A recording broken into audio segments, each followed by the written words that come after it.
everybody out there, my name is Sean Joy, aka Dragnix, and I am here for TechRaptor to look at Resident Evil Revelations 2 Episode 1. There has been a lot of controversy regarding Resident Evil Revelations 2 for the PC, regarding the co-op being taken out at the last second from the Steam store page, and basically there's no local co-op in this game. And that is a real shame, and that is an unbelievable dick move on Capcom's part. And it seems like they're not offering refunds for it, which is problematic to begin with. But here's the problem I'm having with it right now. It's taking away from the fact that the Resident Evil Revelations 2 game itself, and I'm not just talking about the PC port, I'm not talking about just the PC port, I'm talking about the game itself, is a horrible mess of a game that honestly shouldn't be bought for any system, in my opinion. And I'm going to go into exactly what I'm talking about, because this game, unfortunately, Resident Evil has not had a good history lately with their mainstream games. 5 was met with some criticism, not as much as 6. 6 bombed. Let's not get anything wrong. 6 bombed. Revelations seemed like it was going to be the saving grace, that it did well on the DS, that it brought back survival horror a bit to this series.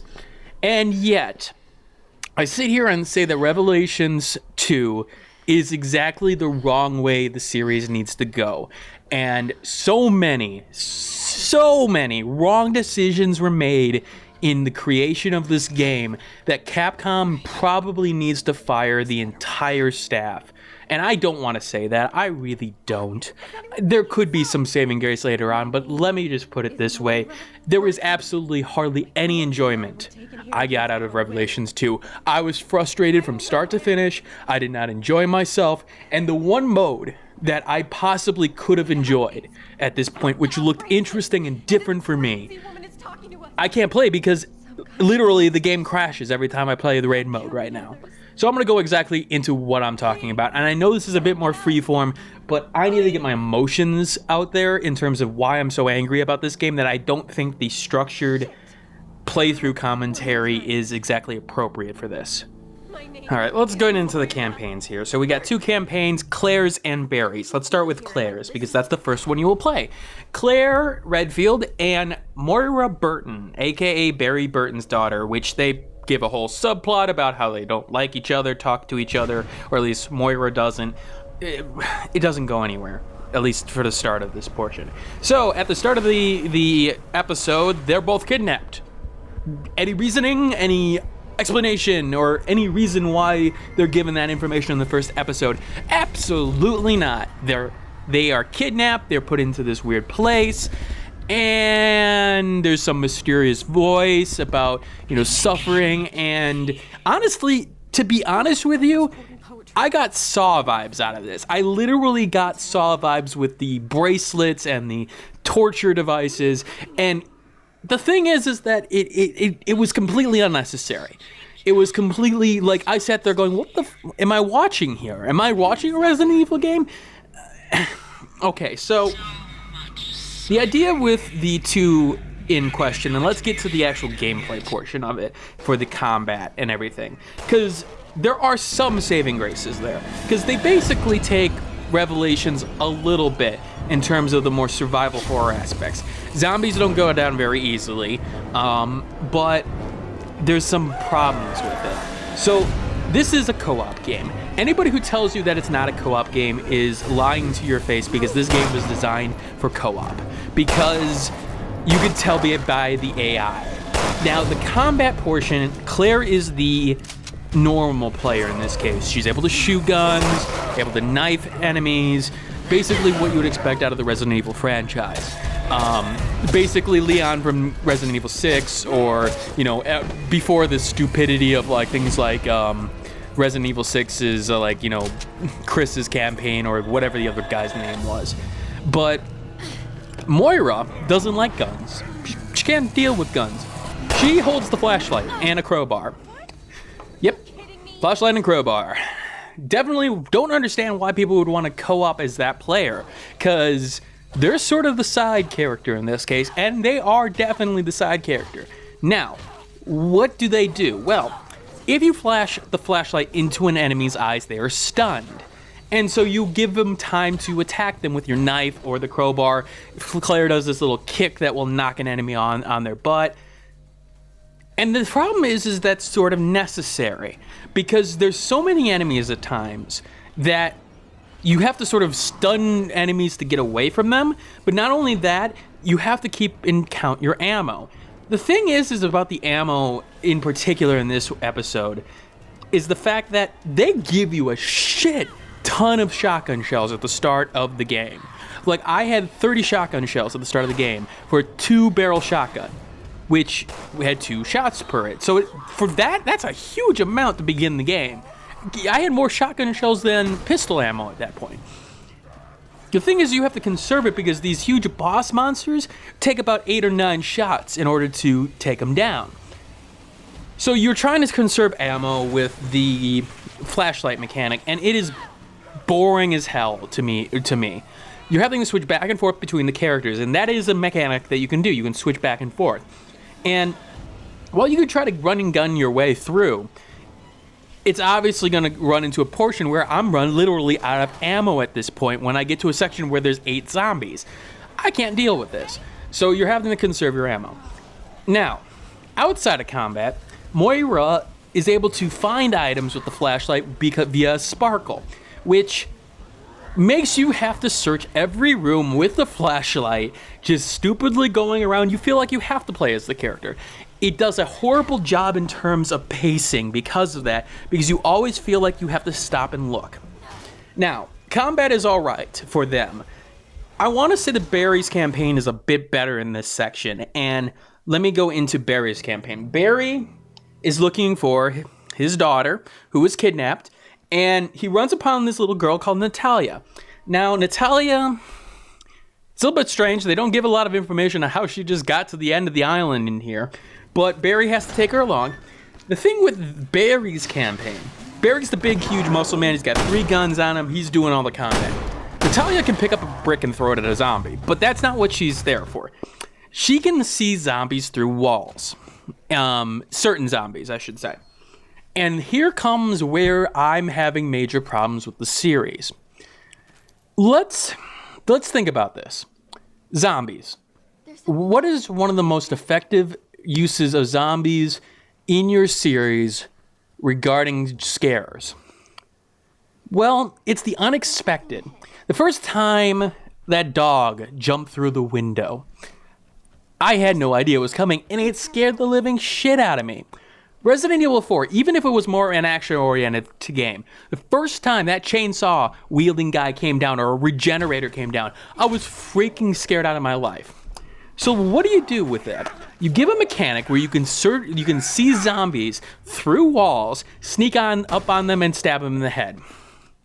That goes against everything that horror wants to do. And I have no idea why they added the mechanic in. Now, I will say this. In the second half of the Barry campaign, you have them coming out of the trees, and that mechanic doesn't play into that part. When you get to later on in the house, it still plays, but that part, the forest part, is the one saving grace of this entire first couple of hours of gameplay, because that was scary. That was tense. That was exciting. I actually enjoyed that part. Now, Barry's campaign is a little bit better because the enemies are these new enemy types where you have to sort of shoot off portions of the body in order to expose the weak point, and it did work in that sense. But again, the combat lacks because of the co-op portion, and I have to go into the AI. The AI in this game is some of the stupidest AI I've ever seen, where it will just run into zombies or just sit there while a zombie is about to bite them. And the thing is that they take damage. And the thing is that if you let them die, they will die. You can recover them and try to pick them back up, but in the end, they can die on their own, and that's a major problem. Especially when the AI goes and, tries to get themselves killed. So, what is the major problem with Revelations in terms of the pacing?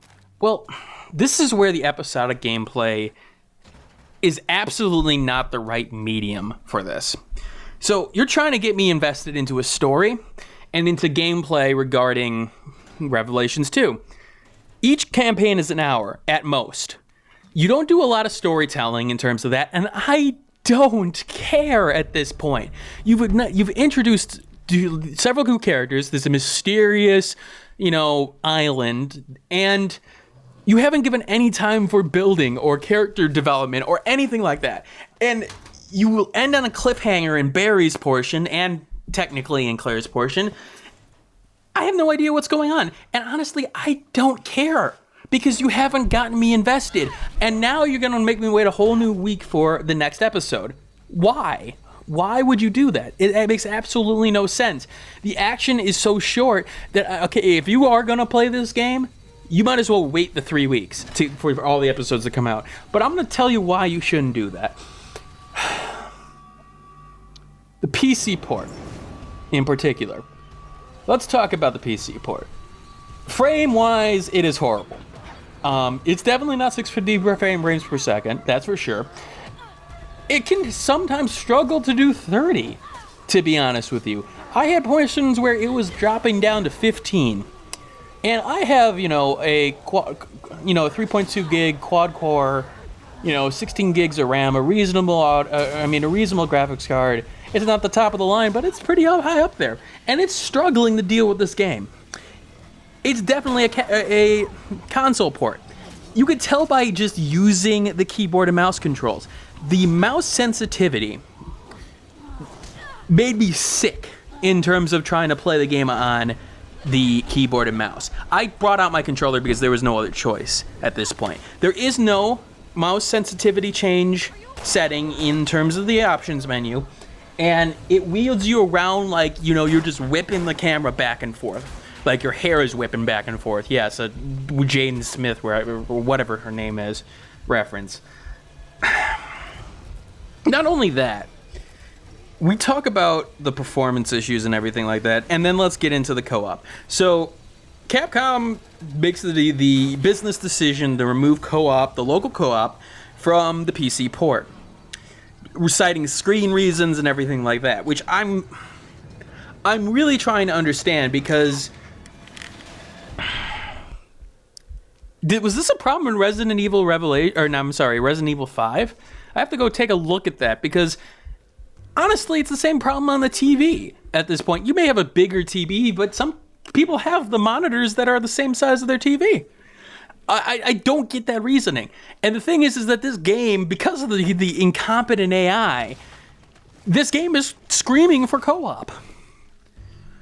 What else? The graphics. Oh god, the graphics. The graphical glitches.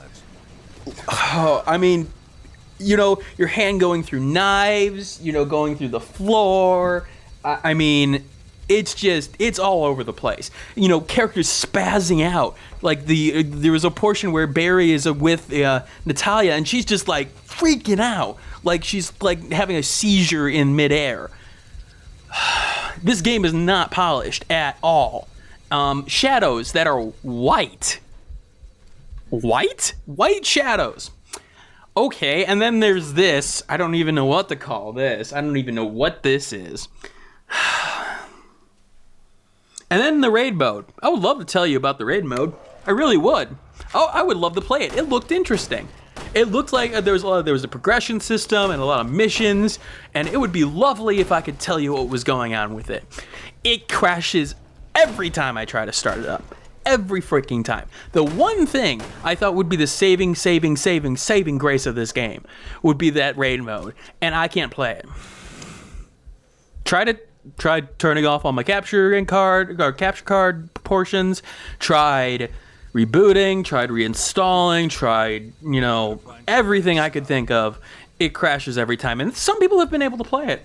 Good for them. Some people have not been able to fully play it. In the end, Resident Evil Revelations 2 is everything the series shouldn't be. There is a lot, and the emphasis on horror is in the wrong places. The horror is not horrifying at this point. You've done so much to make the co-op experience and to take away the power of zombies and your enemies by giving you them their locations or being able to stun them, that it just feels like you're just there. You're just along for the ride. Yeah, you may run out of ammo. You may, get into a situation where zombies are chasing you, but the scale in which that happens, it's either way too easy or way too tough. There isn't that middle. And that's the main problem with Resident Evil Revelations 2. That middle does not exist in terms of a fair fight where you're sitting there going, okay, hold on, this is tough, but I can get through it. It's either way too easy or you're like, what the hell is going on? I have to die 10 times before I know what to do in this section. Capcom, give Resident Evil to someone else that knows how to do survival horror right, because it's obvious that your focus groups, your policies, your whatever you want to talk about is really making the series suffer. And it is clear that whatever got you to do Revelations, I don't know what it was, but that group should be brought back, or I don't know if it was brought back or just let them do what they should have done, because it's obvious that they made all the decisions here were made for a co-op experience that didn't need to be there, that absolutely doesn't need to be there, and actually worsens the game overall. I'm sorry, guys. I had a rant about this. I had to get all this stuff off my chest. I'm going to go try to make raid mode work. Avoid this game. Avoid this game at all costs on every console until... avoid this game. That's all I can say.